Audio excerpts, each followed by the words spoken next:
بیوی نے قسمیں کھا کر یقین دلایا۔ دوستو، امید کرتا ہوں آپ لوگ خیریت و عافیت کے ساتھ ہوں گے۔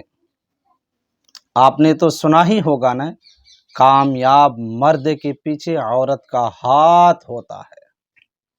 ایک شخص تھا، شوہر تھا، جس کو قرآن یاد نہیں ہو رہا تھا۔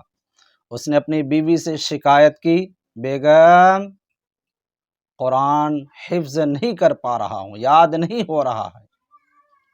بیوی نے قسمیں کھا کر یقین دلایا۔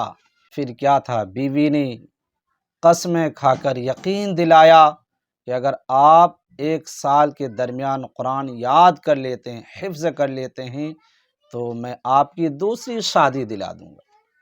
پھر کیا تھا؟ سمندر میں طوفان برپا ہو گیا،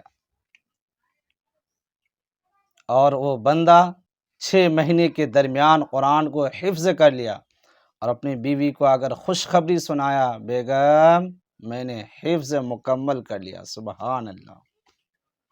اب کیا تھا؟ دوسری شادی کرانی تھی اس کی، لیکن بیوی نے انکار کر دیا۔ کہا قسم کھائے ہو؟ کہا کہ نہیں، قسم میں توڑ دیتی ہوں، اور 3 روزے رکھ کر اس نے کفارہ ادا کر دیا۔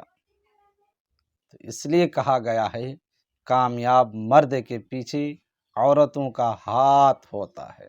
سبحان اللہ۔